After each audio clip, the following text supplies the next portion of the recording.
qual seria o pior cenário possível para o Brasil? Qual seria o pior cenário possível para o Brasil?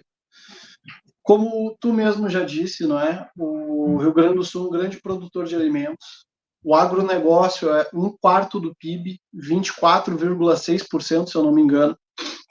Um quarto do PIB é exportação agropecuária.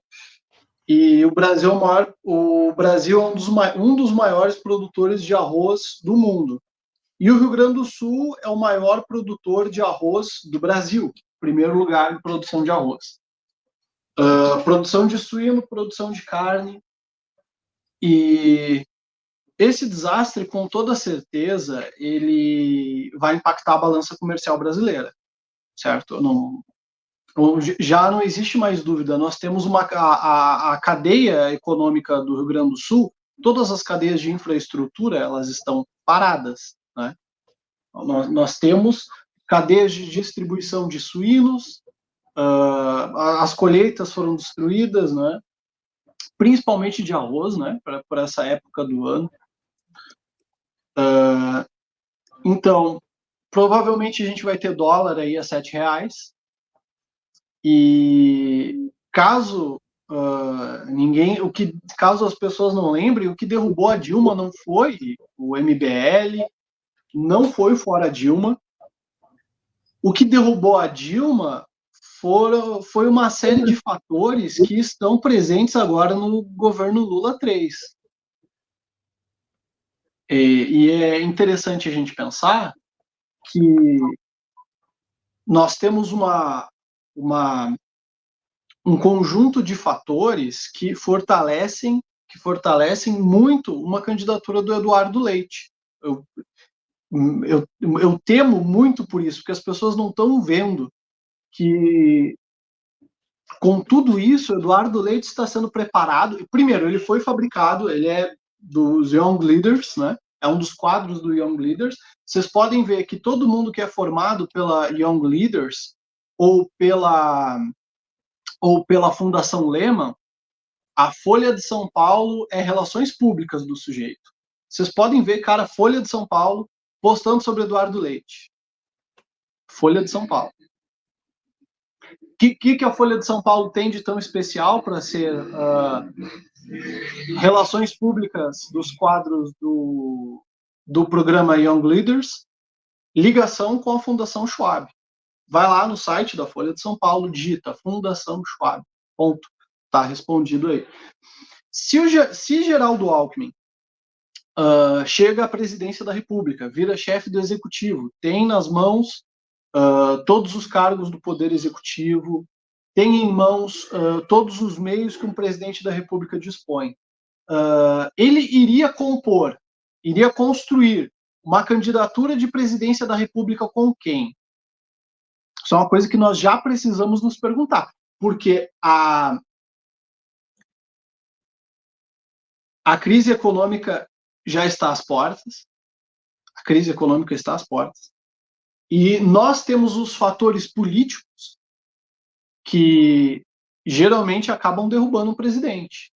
O que aconteceu no caso do Fora Dilma, né? O que aconteceu no caso da Dilma?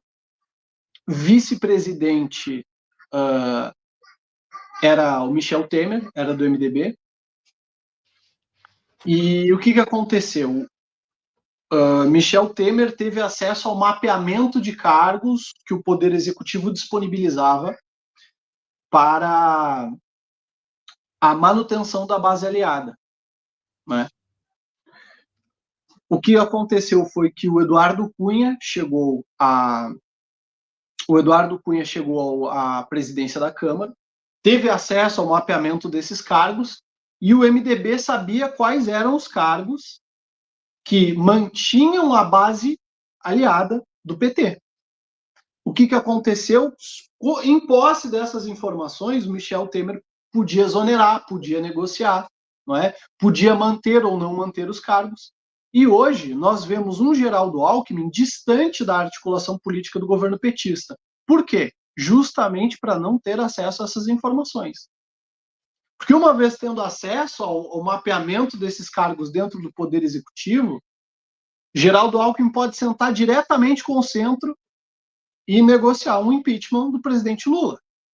Então, para quem está pensando que o Alckmin é um grande aliado do Lula, que o Alckmin se juntou com o PT, lá em 2013, quem apertou o botão para tirar a Dilma do poder foi Fernando Henrique Cardoso.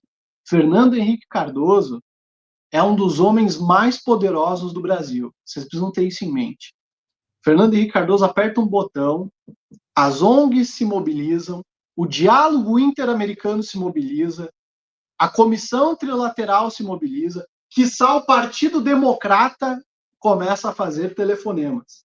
Fernando Henrique Cardoso é um dos homens mais poderosos do Brasil. Ele não sabia, não soube prever que os efeitos da sua ação criariam um movimento que nós chamamos de bolsonarista, né? Que é um movimento nacionalista que o Jair encarnou esses valores, ponto. As pessoas estavam cansadas, saturadas, teve um movimento antipetista, o Jair, com o patriotismo e encarnando, né, essa insatisfação, um cara anti-establishment, chegou à presidência, né? Então, hoje nós temos todos os fatores para que Lula deixe de ser presidente. Eu diria, inclusive, que desde a vinda do Blinken aqui para o Brasil, para o G20, eu acho que o Lula ele é só nominalmente presidente. Nós estamos tendo alguns conflitos dentro do Poder Executivo entre uma ala mais nacionalista do PT e esse pessoal neoliberal, woke, né, diríamos. E a diplomacia brasileira, a política externa brasileira, lá na transição, foi entregue para o Abramovay, que é abertamente ligado ao Open Society Foundation. Então, assim, nós estamos em vias de ver Geraldo Alckmin apoiando Eduardo Leite para a presidência da República. E o Eduardo Leite, ele, como eu já disse, vai reconstruir o Rio Grande do Sul em regime de exceção, vai colocar isso no santinho dele, vai colocar isso para rodar o Brasil inteiro, de que ele é um sujeito capaz de fazer grandes obras de infraestrutura, ele tem uma competência ímpar, ele é um anjo na terra e reconstruiu o Rio Grande do Sul. Mas ninguém vai falar que ele primeiramente deixou o Rio Grande do Sul ser destruído. Aliás, o Rio Grande do Sul sofre há décadas com a estiagem e a lei para se fazer reservatórios de água, a mudança no Código Ambiental para que se pudesse fazer reservatórios para combater a estiagem, ela foi feita recentemente. E o Eduardo Leite já está no segundo mandato. Então, ele vai completar 8 anos. Ele ficou 4 de braços cruzados privatizando o Rio Grande do Sul. Certo? Então, entendam. O plano Marshall do Eduardo Leite não é nada mais, nada menos do que o que aconteceu com a Europa. O Eduardo Leite, ligado ao establishment anglo-americano, vai executar um plano Marshall no Rio Grande do Sul.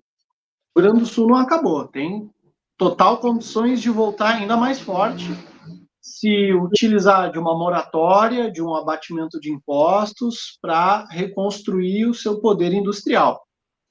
Agora, se o Eduardo Leite executar o plano Marshall do qual ele está dizendo, que é exatamente um plano Marshall, que é o quê? Endividamento dos municípios e endividamento do Estado. Não é que a União vai mandar dinheiro. Vai mandar dinheiro, se dinheiro será insuficiente, o Eduardo Leite vai aparecer publicamente e vai dizer: olha, o nosso dinheiro não é suficiente, pessoal. Nós precisamos aqui abrir linhas de crédito e nós vamos aumentar o cardápio de crédito dos municípios. Né? Fala igual um robô.